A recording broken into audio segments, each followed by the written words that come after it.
Okay, right.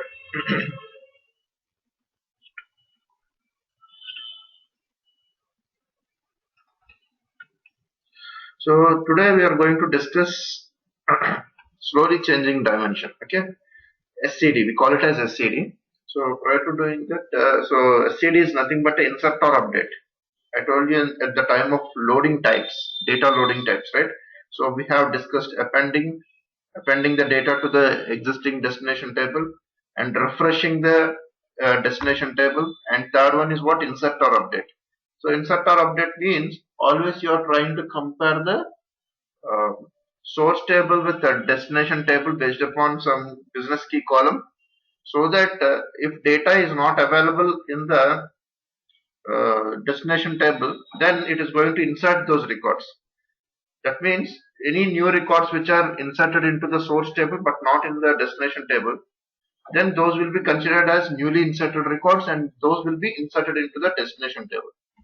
And whatever existing records which are having modifications in source table will get updated into the destination table. So it is going to deal with the delta data. Okay. So let me show you some example in Excel sheet so that you will understand properly. Okay. Now let us assume that we have one table called product ID, product name. Let's say quantity. So three columns are there: 101, 102.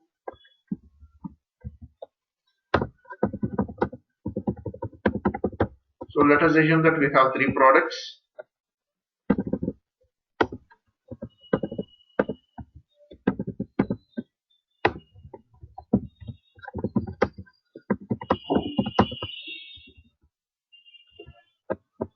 Let's make it as price. So these are the three columns we have: product ID, product name, and price. Okay. So this is your source table. So if you want to load this information into some destination table, probably you are going to create one destination table with the same columns. Okay. So on day one, first day, okay, we were talking about type 1, SCD type 1. We call it as SCD type 1 or insert or update. Both are same, insert or update.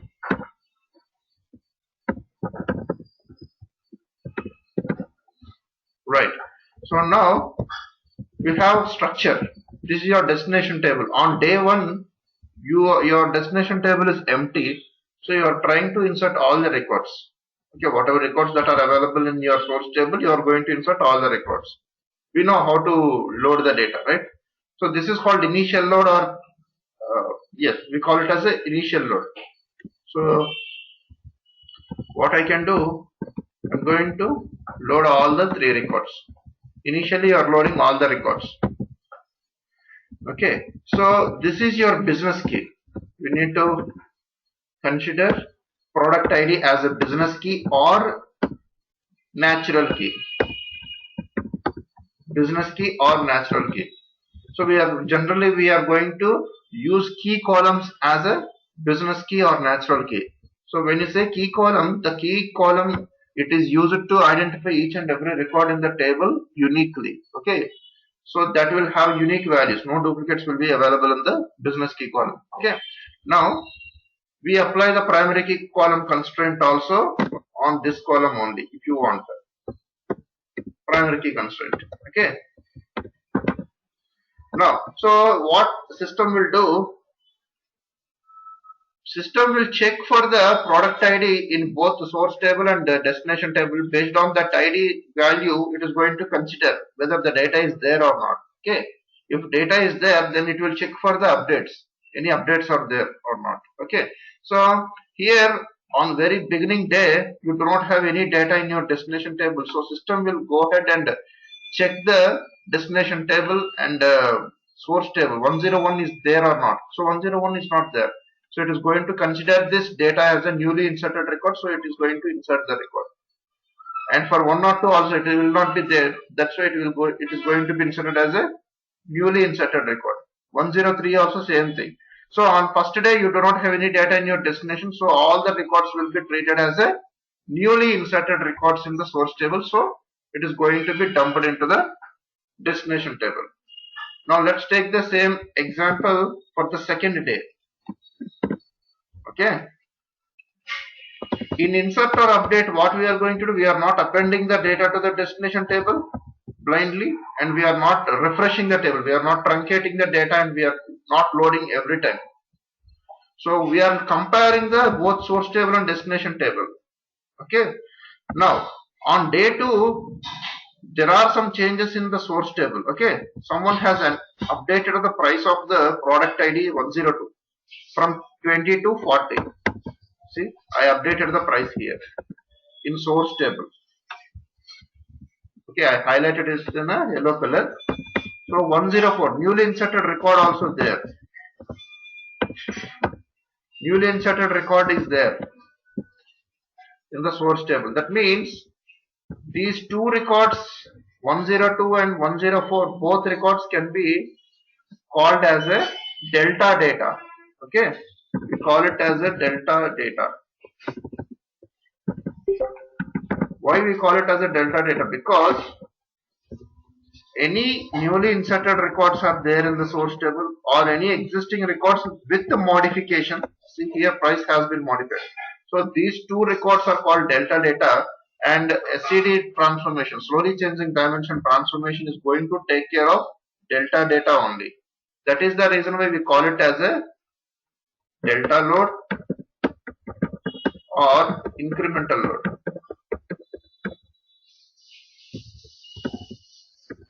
Clear? So we call it as a delta load or incremental load because it is going to deal with only delta data. It will not touch the 101 and 103. It will touch only 102 because it is having modification, and it is going to touch 104 because it is a newly inserted record. Simple thing. Now what it will do? It will check for the 101. Yes, 101 already there in the table. It will check for the rest of the values. Okay, price is 10 only. That means no changes in the other data. So it will not touch this 101. Now it will go for the 102. 102 is already available in the destination table. It will check for the price. It is 20, but in your source table price is 40. That means price has been updated. So what it will do, it will update the price information here. Simple.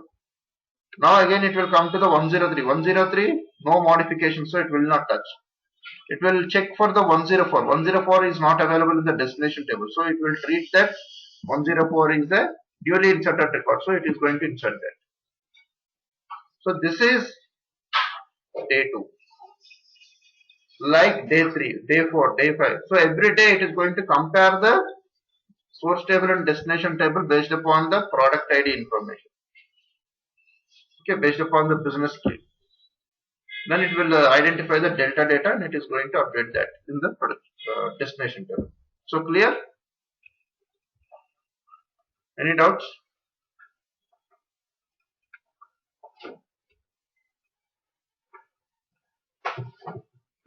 Okay, right. So now let's implement the same thing in the SSIS. Okay. Then we are going to. Okay, let me explain the SCD type 2 and type 3 also. Then we will implement at once. So let's take the first example. Let me copy it here. So let me delete this. Yep. So here this is called SCD type 2 and we call it as a full history. Full history. Okay. Now for SCD type 2 we call it as a full history because we are going to maintain 2 more columns, extra columns. So what are those columns? Start date, end date. Okay. And we are going to maintain 1 more column called ID column. Clear? So this is your destination table. So why we require start date and end date? Let me tell you. So on very beginning of the day, on day 1, when you load the records, what will happen? System is going to load all the 3 records. Okay. System is going to load all the 3 records, and this ID column is an auto incremental column. Okay, this is identity column. In order to identify each and every record uniquely, we are going to create an artificial column. Surrogate key will be implemented here. Surrogate key is nothing but artificial auto incremental column. So 1, 2, 3, automatically number will be incremented one by one. Now start date. The moment you insert the record, it is going to take the system date as a start date. Okay, like this. So it is going to take the system date information, and end date is null. Okay, now we are going to maintain the full history of the changes whatever have been happened to the source table. Okay, so it is going to maintain full history of the changes. Okay, tomorrow 102 has been updated with new price, so old price will be there and new price will also be available in the history table. Again, if you change the 102, again one more change will be inserted into the destination table. That means you can track the changes. You can track the full history of the price changes using the SCD type 2. That is the reason why we are going to using the start date and end date. How you are going to identify which record is the current one and which record is the expired one based upon the start date and end date only. Okay, so let me tell you the second day. So on first day you loaded the records freshly, 3 records are inserted, fine. On second day you have the information like this. Let me copy this. Your source table is like this. That means you have one record with modification and you have one newly inserted record is there. So how system will treat here? So system is going to check for the 101. See, here you need to be very careful, because still we are going to consider the product ID as a business key or natural key, but we are not going to implement primary key constraint on the product ID column. Okay, why? Because primary key constraint will not allow the duplicate values, but here you might be having a duplicate values in this column. That's why apply primary key constraint on ID key. Whatever ID column you have created, surrogate key column, you are going to apply primary key constraint on that ID column. Okay, but not on the business key. But earlier in type 1, business key is the primary key constraint. On business key or natural key column, you are going to apply the primary key constraint, because here you will not get any duplicates. That's why. Now, so let's come back to the day 2. So 102 record has a price updation. Here it is 20, but it got updated to 40. So how we are going to deal this? So we are going to insert this record. Okay, and number is 4. So let us assume that after one day, second day, right? So this is second day information. So I'm going to change the date information here. Let's treat it as 130. Okay, and null. So this is your newly inserted price information. Okay, now how system will know which one is current record and which one is updated record? So system will be updating the same date information as an end date for the old record. See, this is what it will do. So old record is what? 102 with 20 price. So it is having both start date and end date. That means it is a expired record. When you have end date is not null, that is expired record. Okay, when you have end date is null, that is current record. Now let's come back to the newly inserted record.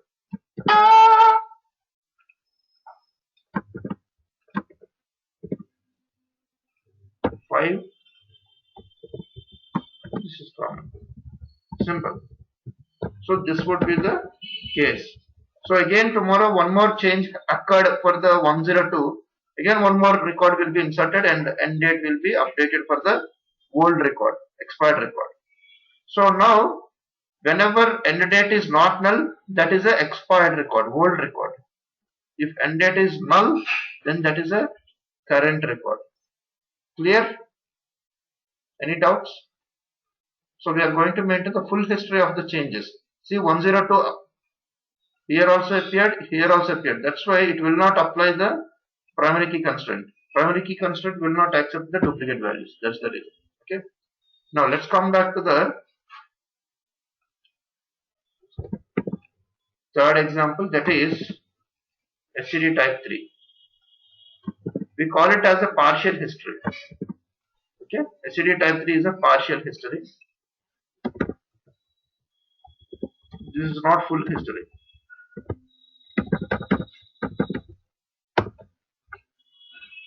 On day 1, so here we do not require these many columns. See, we require only business key or natural key. Here only you can apply primary key constraint and product name, price, start date, end date not required. See, here we are going to maintain two columns, current price. Rather than maintaining the simple price, you are going to maintain current price and previous price.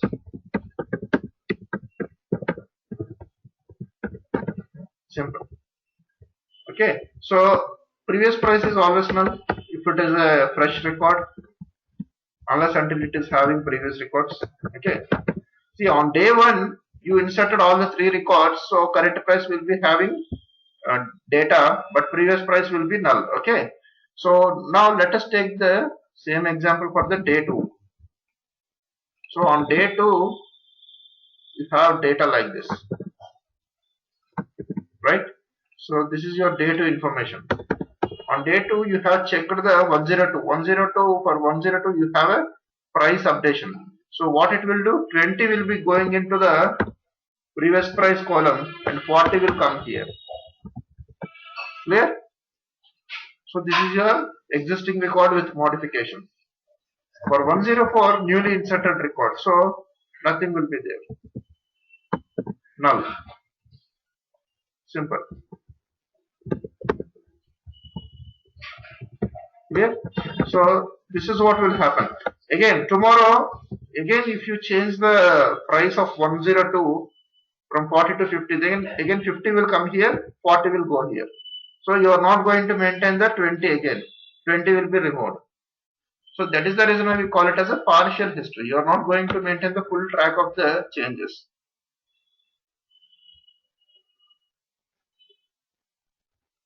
Clear? Any doubts?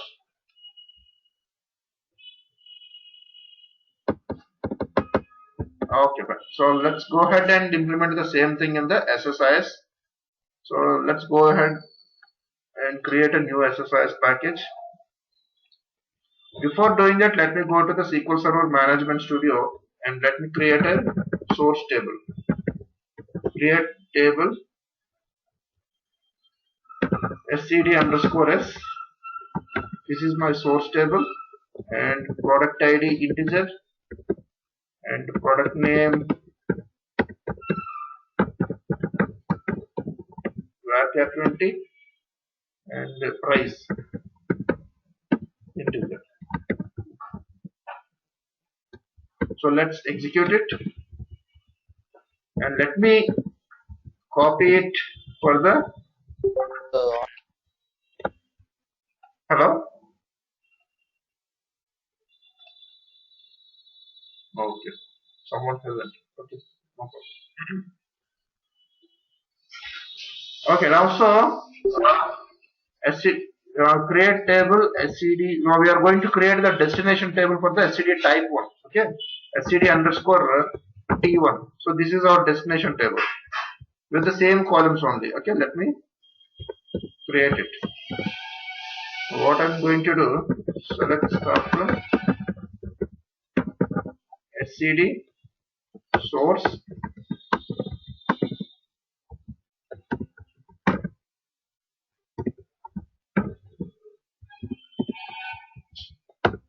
that's it. So let us execute both of them. See, this is your source table and this is your destination table. let's go back to the, oh no, let me insert some values into the SCDS. Okay, so let me go to the databases and the class 23, under which we have table called source table. This one is source table, right? So right click on it, edit top 200 rows. Let me insert some data.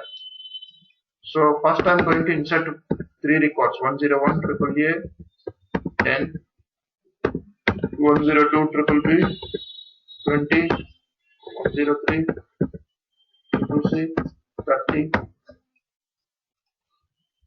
Then save it. Let us execute this. See, we have inserted 3 records into the source table on day 1. Okay. So now let's take the data flow task, double click on it, take the OLEDB source, double click on it, click on new class 23, SQL command. Let's copy it. Check the data. So we have 3 records. Okay. Now take the SCD transformation. See, here we have slowly changing dimension transformation. So drag it and connect it. Now double click on it. Wizard will be open. So click on next. So here you need to select the connection manager of your destination table. But your destination table is also in the class 23. Okay. So let me delete this class 21. Otherwise you will get confused. Click on next. See, class 23. Now let's select the destination table SCD T1. Okay, here you need to understand something. See, here we have input columns. Input columns are coming from the source table. Dimension columns are nothing but your destination table. So both are having same names. That's why it got mapped automatically. Otherwise you need to map it accordingly. You need to mention the key type. What is the key? Business key in this example. So product ID is the business key or natural key, right? So let's select it as a business key. Click on next. Now let us select the price column because we are going to track the price changes, right? So let us take the price column and take the change type as changing attribute. Okay. So the moment you select the changing attribute, it is going to track the price of destination tables. Click on next, then next, disable it, then next, then finish it. System is going to create some more workflow for you. Okay. See, we have selected only destination table and columns. That's it. So system is creating 2 workflows. So system is also using the insert destination. Insert destination is nothing but what? OLEDB destination only. See, if you see this icon, same icon is there. If you keep the cursor on it, it is saying OLEDB destination. And what is this? OLEDB command. This is the transformation. Okay. So this OLEDB command transformation will be used to run SQL statement in data flow. If you want to run the SQL statement in control flow, what you are going to do? We are going to use execute SQL task. But if you run the SQL statement in data flow, then you have to use the OLEDB command transformation. Simple thing. So system is creating 2 workflows. One is for new output and another one is for changing attribute updates output. So we have, let's go back to the example. So we have delta data, right? So this is a newly inserted record. So when you have newly inserted record, you have to insert it as a new output. It will go in this way. When you have existing records with modification, then it will go as a changing attribute update output. Okay. So what insert destination will do? Open it. See, data access mode is table or view. So always select the table or view password. That's it. You do not have to change anything except this. Go to the mappings. See, it is simply inserting the data into the destination table. Whenever you have a newly inserted records are there, it is going to insert the data into the destination table. Simple. Click on OK. Now, OLEDB command. See, OLEDB command, when you open the OLEDB command transformation, first part is what? Connection manager. So, connection manager is nothing but your database and server information. If you go to the component properties, if you go to the SQL command property, it will have the, let's click on this ellipsis button. See, you can see the update statement. Update DBO SCD T1 set price is equal to, let me copy it for simplicity purpose and let me paste it. See, this is just like a normal update statement, because you are trying to update which value? You are trying to update the 40. This 40 is nothing but an updated value for the existing record. So you are updating this price information in the destination table. Okay. So update table name, your destination table, set price. Which column you want to update? Price column. Okay. So price, set price is equal to question mark. That means dynamically you are passing value to the parameter. This is the input parameter. Okay. Where product ID is equal to again question mark. So for which product ID you want to update this price? Only for 102, not for all the records, because only 102 will have the price updation. That's why two parameters are there. So what are those two parameters? We will go back to the package, go to the column mapping. See here, first, this is your first parameter. That's why first parameter name is param0. Second parameter is param1. So first parameter is related to price information. That's why price column is mapped to first parameter. Second parameter is what? Product ID. So product ID is mapped to param1. Okay, this is first parameter, second parameter. Now go to the input and out. This is not required. So that's it. So after you mapping them, automatically it's mapped. So no need to do anything. So click on OK. We are trying to just identify the records. So which record is going in this way, which record is going in this way. Okay. So now let's come back to the SQL Server Management Studio and execute it. See, on day 1, 3 records are there in the source table. Destination table, no records are there. Okay. When you insert initially, what will happen? All the records will be treated as a newly inserted records, because those records are not available in the destination table. So all the 3 records will go into this way, new output only. So let us execute it. See, 3 records are extracted and all the 3 records are considered as new output, and those are inserted into the destination table. Let us execute it again. Now see, your destination table is having the same 3 records. Clear? Now let me make modifications. Let's come back to the day 2. On day 2 we have modifications for 102. So let me go here. For 102, let me change it to price 40, and let me insert newly inserted record 104 and 50. Okay, let me save it. Now execute it again. See, 102 is updated with new price called 40, and we have one newly inserted record 104. In your destination table, still it is having 20 old value, and 104 is not available in your destination table. Okay. Now let us execute the package now. See, 4 records are extracted from the source. Even though 4 records are extracted, you have one record is identified as newly inserted record, that is your 104, and one record is identified as changing attribute update, that is 102 with 40 value. Okay, only two records are delta data. One is 104, another one is 102. So let's click on stop debugging. Let's check the data. See, now 102 is updated with 40 in destination, and we have 104 also. Clear? This is type 1, insert or update. Any doubts?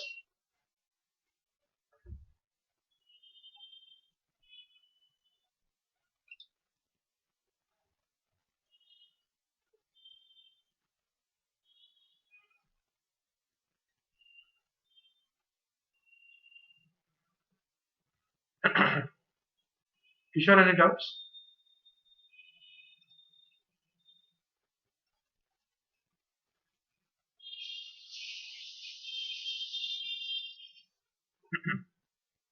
Okay, fine, great. So let me save this. Let me rename it to CD type 1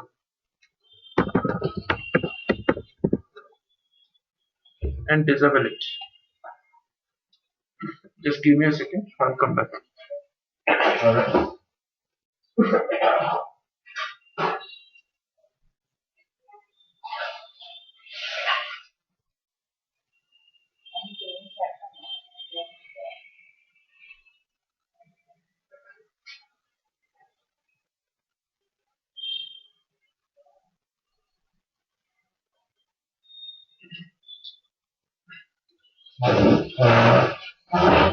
Right. So let's come back to the CD type 2. So before doing that, we have to create a destination table. We are going to use the same source table, no problem, but for destination we require some other structure. So let's create the, let me copy this. So here I will keep the name SCDT2 and product ID is common. So before doing that, we need ID column, ID, integer, and this is the identity column. Automatically it should be implemented. Identity 1 comma 1 2 comma. Now we need two more columns called start date and end date.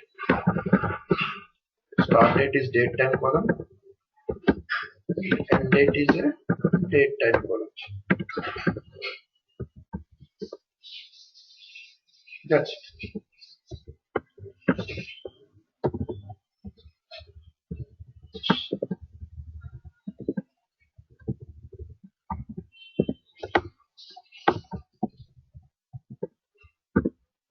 Right.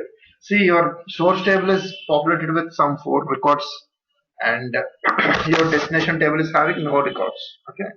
So let's go back to the SSIS package. Take the data flow task. Let's rename it to SCD type 2. Now let's take the OLEDB source. Double click. SQL command. Take this as a source. Slowly changing dimension. Double click on it, click on next.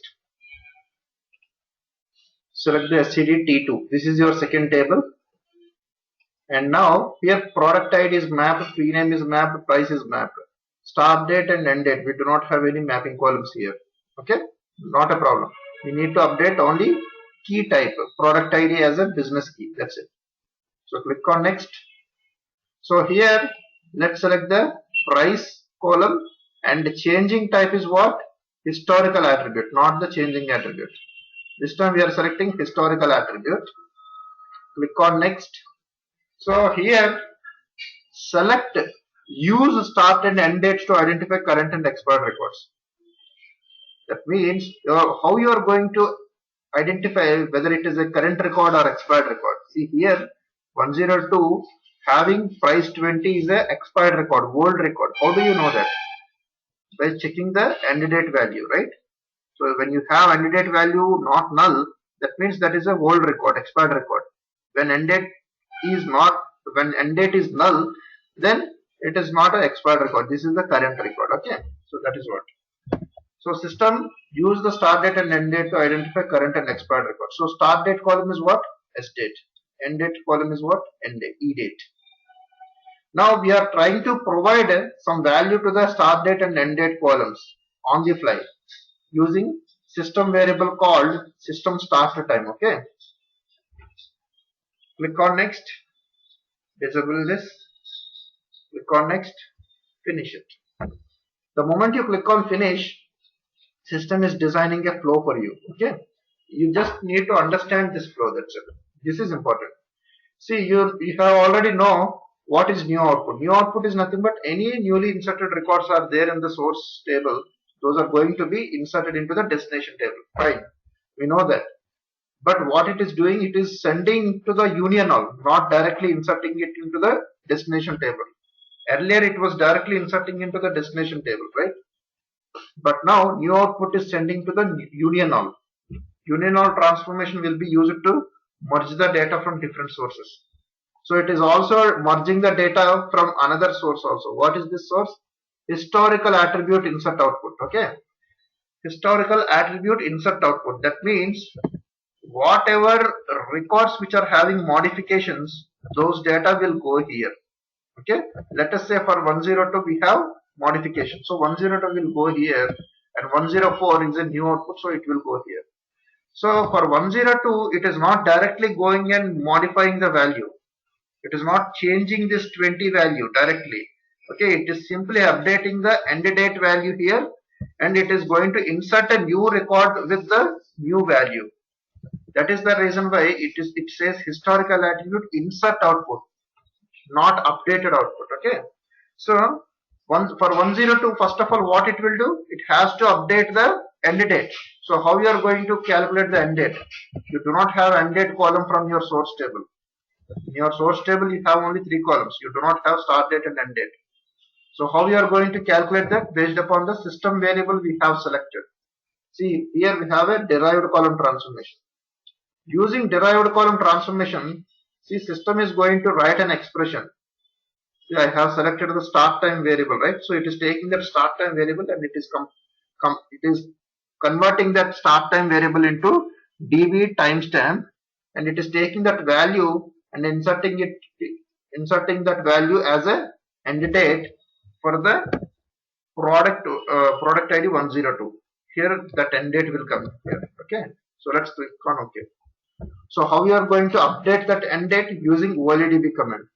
In earlier example we have seen that OLEDB command transformation will be used to update any SQL statement, run the any SQL statement. So if you open it, see, connection manager is same. Go to the component properties. Let's copy it, paste it here. See, so what you are trying to update? Go back to the example.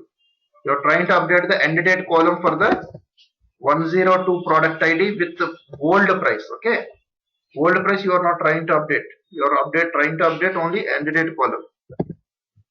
Update your destination table T2, set end date is equal to question mark. So you are trying to update the end date with question mark. Question mark is parameter. Okay, whatever end date that is calculated by using the derived column, that will come here. Okay, that will come here into the question mark, where product ID is equal to question mark and end date is null. So it is providing the where condition, where end date is null and product ID is equal to question mark. That means only 102 will get updated, not rest of the values. So that is what it is going to do. Now go back, see the column mapping. See, first parameter is related to end date, that's why end date is mapped. Second parameter is related to where condition, product ID. Simple. Close it. Now whatever data that comes here, 1 second, I'm getting there. Hello? Hello? Harigar class అవుతుంది. లేదండి, only Kishore వచ్చారు.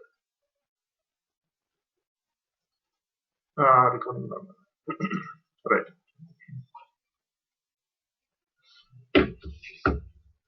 Okay, so ultimately we are getting that record and this record. That means 102 with old value, 102 with the new value and new output. So ultimately the data is getting combined here.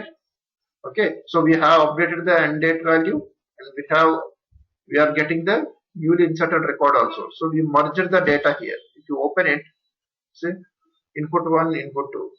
Two inputs got merged. Ultimately, when you insert any record into the destination table, see here, with the new value you are going to insert it, right? 102, you are going to insert it.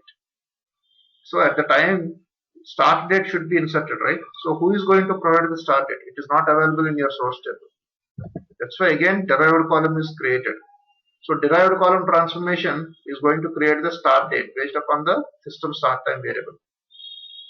So start time is compulsory for each and every inserted record. That's why we kept the derived column here, and ultimately the data is going into this table, your destination table. Change it to fast load. That's it. See, if you observe, ID column is a automatically incremented column. That's why input column is not required. Ignore it. Automatically this value will be populated. Product ID, we have a mapping column. Product name, we have a mapping column. Price, start date also we have a mapping columns. But for end date, you should ignore it, because whenever you insert a new record, always it is null. Okay? When this particular column is populated with the data, only when if it is a expired record. See, we are going to update it with the help of OLEDB command here, right? We saw the update statement, right? So we are not trying to insert the value into this column. That's why always it should be ignored. When you say ignore, it is going to insert null value. Only two columns are ignored. One is ID column, another one is end date column. Simple. Now let's go ahead and execute this. See, your destination table is not having any records. Let me execute this package. So when you do it on the first day, what will happen? All the records will be treated as a newly output. See, 4 records are treated as new output. Nothing is going in this way. So all those 4 records got inserted into the destination table. Let's execute it. Now see, 4 records are inserted and end date is null, and automatically incremented value is 1, 2, 3, 4, and you got the start date in this format. Okay. Now what I will do, I want to change this value. I want to change it to 45 for 102, and I want to insert new value called 105.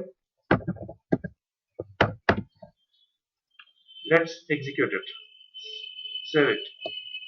Again execute it.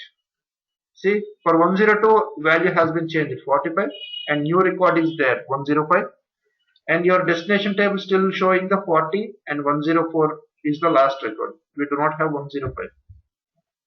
Now let us execute the package again. See, 5 records are extracted. One record is going in this way, that is 102, and one record is going in the new output, that is 105. Okay, ultimately that one record and this one record combined together, union of 2 records are considered, and 2 records are inserted into the destination table. Clear? Click on OK. Now check this. See, for 102, 40 is the old price. For old price, what happened? End date is updated. Okay, that means this is an expired record. For 102, new record is inserted with new value 45, and date is null. And newly inserted record 105 is there, that is also inserted. Same time, 828, 828. See? Clear? So this is how we are going to create the SCD type 2. Any doubts so far?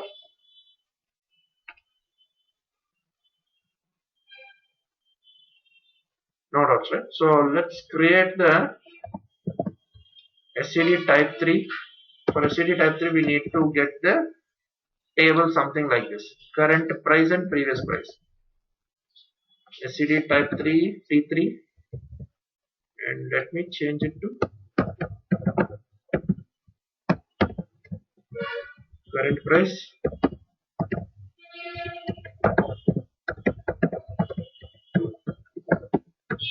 previous price. Execute it.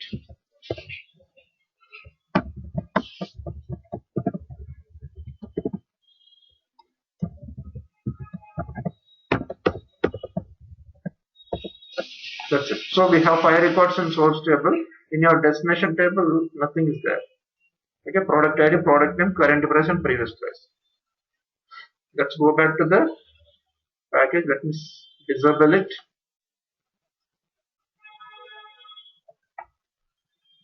Rename it to SCD type 3.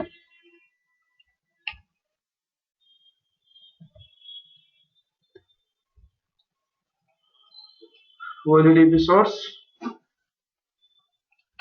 SQL command.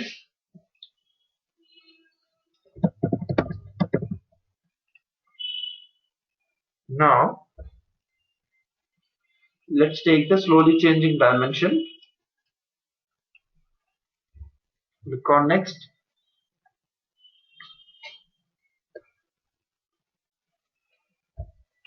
Select the SCD-T3. So here we have product ID that is mapped automatically, product name that is mapped automatically. For product ID we can keep the business key. This is fine. But how about previous price and current price? We do not have previous price and current price. Amma, you send the phone.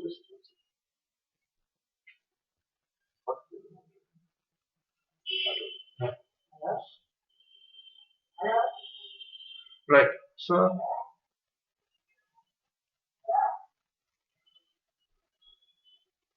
for current price, we need to map the price column. So what if I do not map the price column? So I forgot to map the price column. So if I go to the next step, so what we need to select here, we need to select the tracking column, right? So price column. But here it is not showing the price column. It is simply showing the P name, that's it. Why? Because we haven't mapped it. System doesn't know which dimension column you need to select. See, input column is price. If you select price column and map it to the current price, then only when you go to the next, it is going to show you current price here. Okay. So now let's change it to the changing attribute again, just like type 1 only. So current price, changing attribute, click on next, then again next, disable it, next, then finish. This is just like only type 1, SCD type 1 only. See, new output, changing attribute updates output. That's it. Now what we need to do, we need to do small modification here, because this is just like a type 1 only, but in order to update the previous price and current price, we need to make small modification. In insert destination, we are going to change the data access mode table or view fast load. That's it. Rest of the things are same. But in OLEDB command, go to the component properties, copy the SQL command, paste it here. So here we are going to update T3. This is your destination table, and set current price is equal to question mark. Okay, so current price is what we are trying to do here. Let's go back to the example. See, whenever you have price change, previous price is going into previous price column and current price is updated with the new price. So you are updating current price with the new price, but you are not updating the previous price column. Okay, so let us keep the comma here. Okay, let's keep the comma here, then keep the update the previous price also with the current price. Simple thing. Then what will happen? Both will get updated at a time. So this is missing here. So current price will be updated with new price and previous price will be updated with the old price. Whatever currently that is available in the current price column, that will be updated with the previous price column. Okay, simple thing. So this value comes here and that value will be updated with the new value. Simple. Only this modification, that's it. Rest of the things are same. Let's copy it and paste it here. Click on OK, click on OK. Let us execute it. See, for the first day nothing is there. If you execute it, all the records will be treated as a newly output. See, 5 records are inserted. See, previous price is null for all the records. Now, what I will do, I'm going to change it to 48. Okay, I'm going to insert a new record called 106 and 106. Let me save it. Execute it. See, 102 is updated from 45 to 48. Still it is showing 45 only. Now 106 newly inserted record is there. For here we have in destination table we have only 105 records. That's it. So let's execute the package. See, out of 6 rows, only 1 row is considered as new output and 1 row is considered as updated output. Execute it. See, for 102, 45 is the old price, that's why it is going into previous price column, and 48 is the newly inserted record, that is comes in the current price. Okay, 106 is a newly inserted column, that's why newly inserted row, so that is considered as a new one, and previous price is null for that row. So again, if you change the price, 48 will come here, 45 will go on. Clear? So this is what SCD type 3.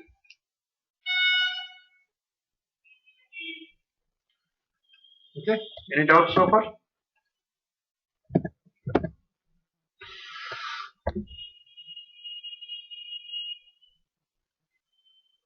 Clear, right?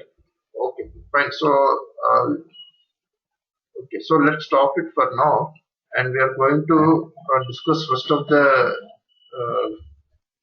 things in tomorrow's class. Okay, so we have transactions concept, checkpoint file feature concept, and configuration file, creating configuration files. Then I will tell you how to deploy the packages to SQL Server and all. Okay, sir. And how about the session recordings? Yeah, I have updated two recordings yesterday. Actually, I'm in my hometown actually, so I'm currently using Data Footer, so it